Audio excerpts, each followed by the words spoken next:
nguvu ya maombi ya pamoja. Haleluya. Nguvu ya pamoja, ya maombi ya pamoja. Andiko la ufunguzi ni wa Efeso sura ya 6 mstari wa 12. Neno linasema, kwa maana kushindana kwetu sisi si juu ya damu na nyama, bali ni juu ya falme na mamlaka, juu ya wakuu wa giza hili, ni juu ya majeshi ya pepo wabaya katika ulimwengu wa roho. Malaka sitekele baraba. Hai. Wa Efeso 6:12. Kwa maana kushindana kwetu sisi si juu ya damu na nyama, bali ni juu ya falme na mamlaka, ni juu ya wakuu wa giza hili, ni juu ya majeshi ya pepo wabaya katika ulimwengu wa roho. Kwa hiyo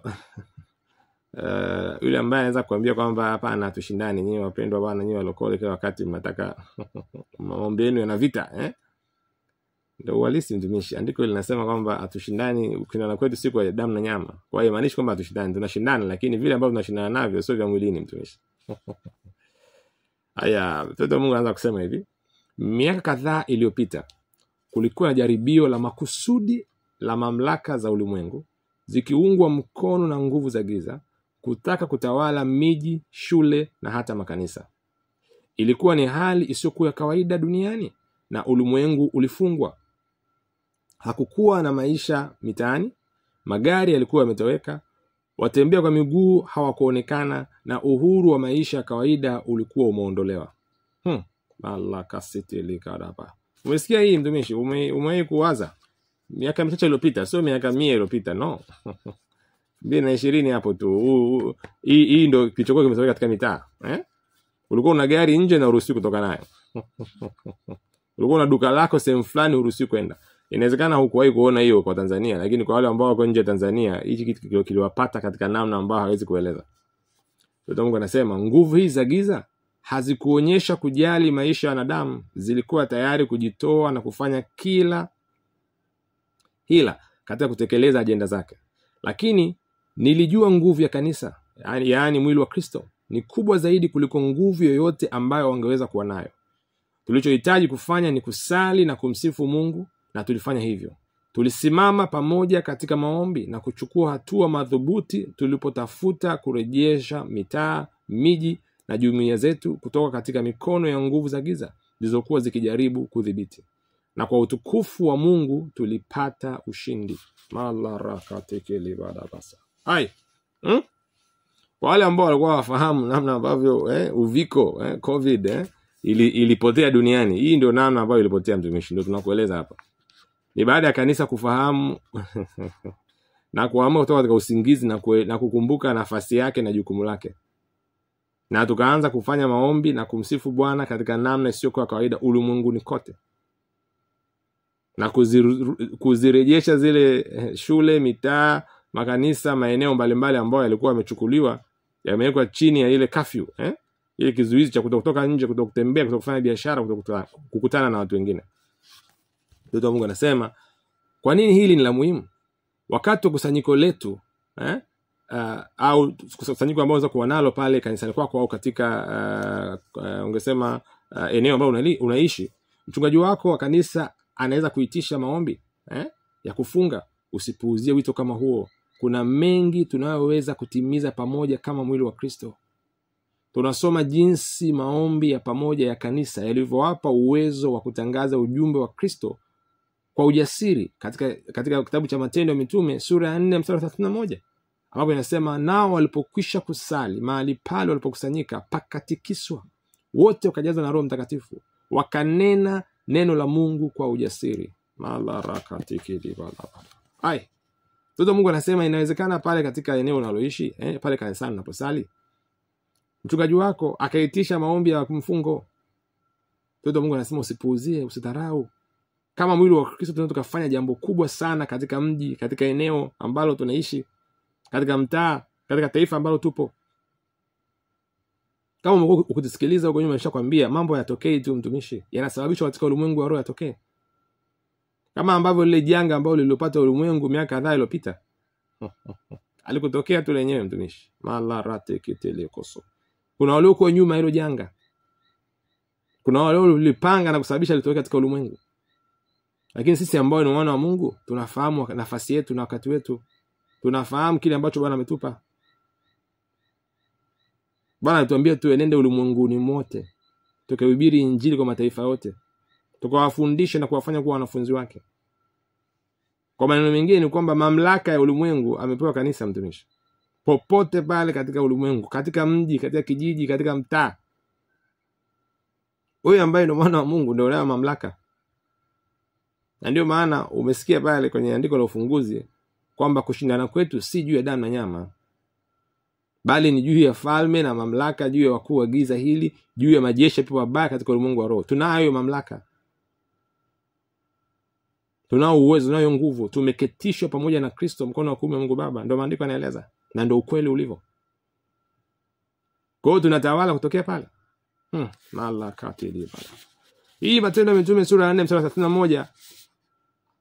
Kanisa lili nataka some mwenyewe vizuri kuanzia sura ya 3 uone sura ya 4, uone kile ambacho Petro na Yohana walichokifanya katika ule mlango wa hekalu unaitwa Mzuri, walivomponya yule mlemavu kwa miaka, ambaye alikuwa ni mlemavu kwa miaka 40. Changamoto ikatokea baada ya ule muujiza. Kanisa likateswa, wakapigwa, wakachapwa, wakatishiwa, wakaambiwa wasihubiri tena.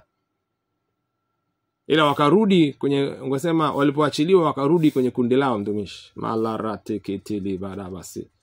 Wakawaeleza kile ambacho wale wakuu wa makuhani na wazee wa baraza walichowaambia na kuwatisha. Ikapigwa prayer moja. Malarate likolu bazira. Tofauti sana ya kipekee. Maombi ya pamoja. Na ndio huu mstari wa 31 unaosema hapa Matendo ya Mitume sura 4 kwamba nao walipokwisha kusali mahali pale walipokusanyika pakatikiswa. Matalika raba sotoloko. Nguvu ya Bwana ikashuka katika ile eneo, mtumishi. Sio tu ndani ya mioyo yao, no. Jengo lenyewe likapata ile wanasema mtetemo wa nishati ya kiungu. Bale grada la kasita. Bravo luntoko jaba. Na matokeo ya pale wakatoka wakaanza kunena kwa neno la Mungu kwa ujasiri zaidi hata kabla ya mara ya kwanza. Ndio Mungu anasema tunapata mfano huu mwingine mashuhuri katika Matendo ya Mitume sura ya 12 mstari wa 5 mpaka wa 16, ambapo kanisa lilimwombea Petro kwa bidii alipokuwa gerezani. Maombi yao yalijibiwa wakati malaika wa Bwana alipomfungua kimiujiza kutoka katika gereza. Malaika talaka sokolo baya. Wewe kusoma hii story ya Petro alivyokamatwa na kutiwa gerezani baada ya kwamba James amekamatwa na kuuliwa. Malika talabazira. Biblia inasema maombi yalifanyika bila kikomo. Bataliko or atitatata. Yaani waliomba inaitwa bumper to bumper. Yaani kwa mwanzo mwisho, asubuhi, jioni, usiku kwa mfululizo bila kusimama, bila kukoma. Yaani niwasema ni yale maombi ya mnyororo ambayo hakatiki. Matili kasata la barabai. Nenda kasome Matendo ya Mitume sura ya 12 mstari wa 5 mpaka 16. Unaweza kaanza sura yote kuanzia mstari wa 1 mpaka 16 ukaona nini ambacho kilijiri. Matili karabala basira. Mungu anasema hivi, unapaswa kuchangamka kila wakati unapopata fursa ya kuomba pamoja na Wakristo wengine. Nyakati kama hizo tunatumia uwezo wa kanisa tunapochukua msimamo wetu na kukataa kuruhusu adui kuchukua kilicho chetu. Badala yake tunageuza mambo katika mataifa kwa kutangaza marejesho kwao katika jina la Yesu. Kwa hiyo kupitia maombi yetu, mtumishi, tunamzuia yule adui. Tunamwambia ana nafasi katika miji yetu, katika mataifa yetu, katika biashara zetu, kwa wapendwa wetu, katika familia zetu, katika miji na maeneo ambayo tunaishi, katika ofisi, taasisi, shule ambako tunafanya kazi au tunasoma, katika hospitali zetu, mtumishi, katika serikali yetu, katika taifa letu. Manglo pratili karabala basira. Rito jela baramanda raboseti limanda rabasigi dibugura. Huu ni wajibu wako, mtumishi, ni wajibu wangu. Hivi ni vitu ambavyo tunapaswa kuvifanya tena na tena na tena na tena. Hakikisha unaendelea kusikiliza program hii. Tutakuwa na nafasi ya kuomba leo, kama dakika 10 hivi za mwisho. Malarati kiliboso prata lenta lakoso. Popote ambapo upo, haijalishi upo kwenye gari, upo nyumbani, unajiandaa kwenda kazini, unasikiliza program hii, tutakwenda kushiriki wote pamoja katika maombi katika namna tofauti leo. na something itatokea. Kitu kitatokea katika ulimwengu wako, katika familia yako, katika biashara yako, katika kazi yako, katika yote yanayohusiana wewe. Haya. Fanya sala hii pamoja na mimi wakati huu. Sema: Baba mpendwa, asante kwa nguvu ya sala ya pamoja na mamlaka ambayo umenipa ndani ya Yesu Kristo, kusimama kinyume ya falme na nguvu za giza. Ninakataa na kuzuia kila ajenda ya kipepo dhidi ya mataifa ya ulimwengu inayosababisha vita, utekaji, mauaji, inayominya haki katika maeneo mbalimbali duniani. Ninatamka uzima, natamka kurejeshwa, natamka ushindi katika miji na mataifa ya ulimwengu. Natamka amani katika mipaka ya taifa letu, ya bara la Afrika na katika ulimwengu wote, katika jina la Yesu Kristo. Amina. La brakata la basika ratu shitilima ramanda la bazira. Aya. Umesikia maombi mtumishi? Amani natamkwa. La pra afte la basira. Bwana alisema mji wote ukiingia kwenda kuhubiri kwenye nyumba, ukifika cha kwanza unafanya utakuwa kuisalimu ile nyumba. Unaiambia peace be here, kwamba amani iwe juu yako. Aya. Bwana anasema kama mwana wa amani yuko ndani ya ile nyumba au ule mji. Aya. Amani yako itakaa pale mtumishi. Ila kama hayupo, amani yako itakurudia.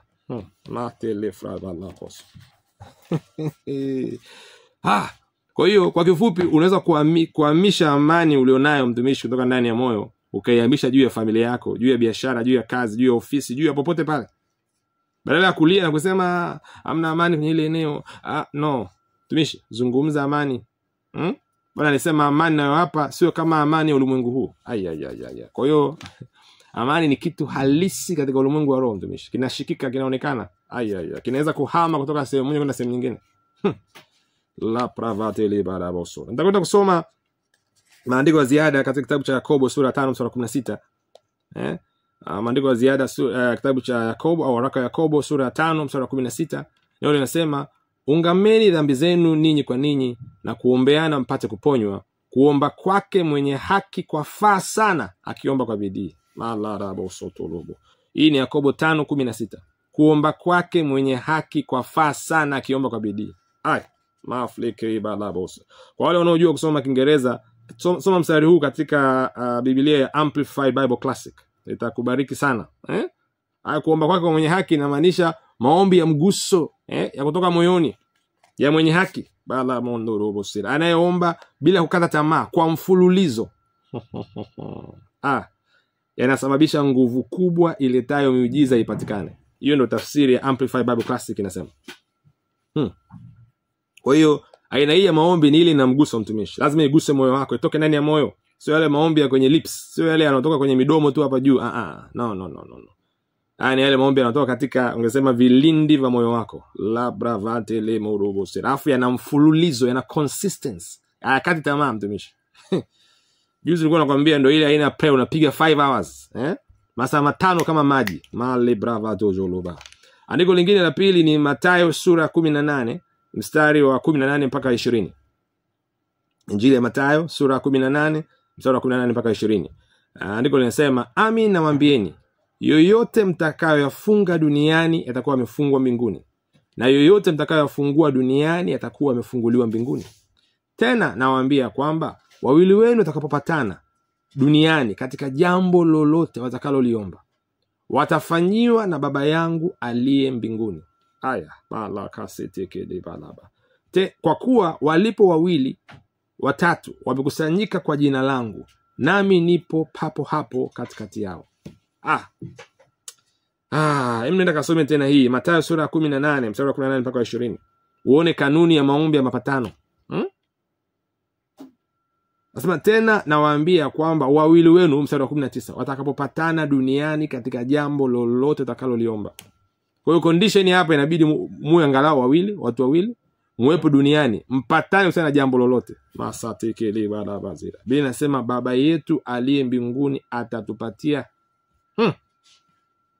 Kumbuka somo la leo linasema nguvu ya maombi ya pamoja.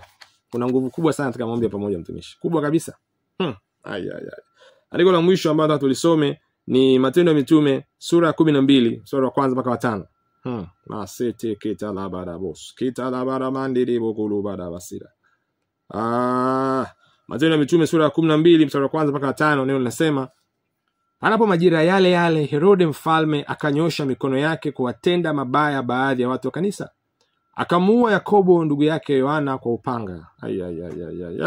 Na akiona kuwa imewapendeza Wayahudi, akaendelea akamshika na Petro. Siku hizo zilikuwa siku za mikate isiyochachwa. Bala kasiti liburuba. Ya maana hiyo ni kipindi kile kama cha Pasaka hivi. Masiveja liko rupolo bosita la manda. Alipokwisha kumkamata, akamweka gerezani, akamtia mikononi mwa vikosi 4 vya askari wanne wamlinde, akitaka baada ya Pasaka kumtoa na kumweka mbele ya watu. La prefatije likadaba la boss. Basi Petro akalindwa gerezani, nalo kanisa likamuomba Mungu kwa juhudi kwa ajili yake. Umesikia hii? Kanisa likamuomba Mungu kwa juhudi kwa ajili yake. Usoma tafsiri ya Kiingereza inasema prayers was offered without ceasing. Yani maombi yaliachiliwa bila kukoma, bila kukata. Wakati Petro yuko wapi? Gerezani. Kwa sababu alikamatwa Yakobo. Wakaanza unajua yule alikuwa katika wale watatu, tenashara mkubwa kabisa, yule alikuwa ni yule mtume yule pila kabisa. Yani kanisa wakaanza wakaanza kujiuliza atatoka, muujiza utafanyika.